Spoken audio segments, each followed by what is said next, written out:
dikatakan melatih anak atau untuk menstimulus anak supaya bisa cepat berjalan. Itu biasa anggapan dari orang tua terutama ibu-ibu. Selain itu juga ada efek negatif bahkan berbahaya dari baby walker ini, di mana anak yang ditaruh di baby walker itu biasanya sangat excited, sangat merasa bahagia sekali. Kita bisa lihat bagaimana dia bisa kesana kemari. Nah, hal itu bisa membahayakan apabila tidak diawasi.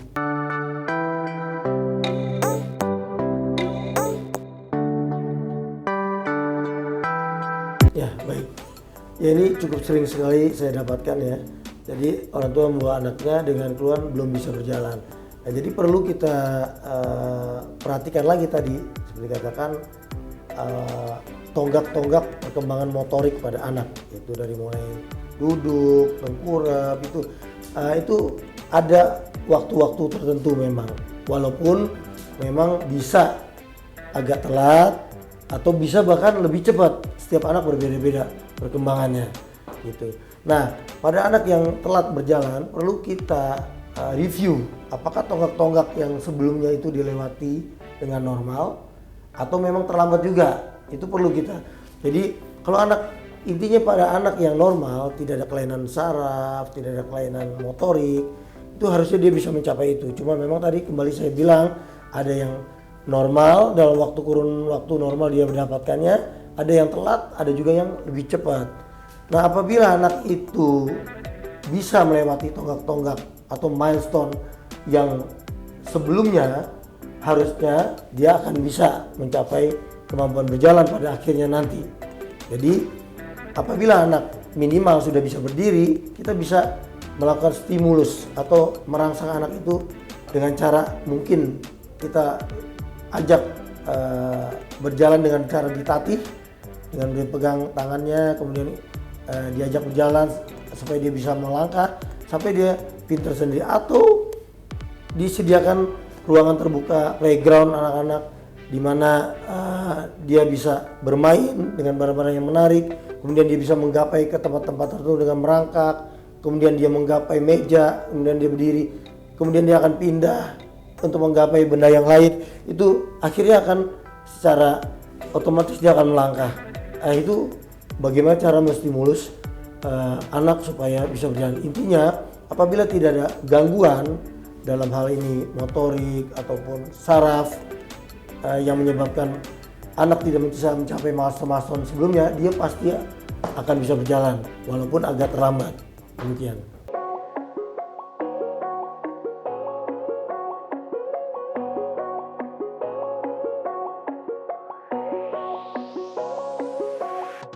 Ya, baik. Jadi seperti saya terangkan sebelumnya bahwa yang terpenting adalah kita harus menyingkirkan dulu problem yang bisa menghambat perkembangannya, seperti kelainan saraf, kelainan motorik, ya, kemudian atau kondisi-kondisi yang menyebabkan anak banyak tidak bergerak gitu, penyakit-penyakit tertentu lah. Apabila itu tidak ada, sebenarnya kita perhatikan juga bagaimana dia mencapai tonggak-tonggak perkembangan motorik yang sebelum-sebelumnya, yaitu milestone, apakah dia bisa mencapainya.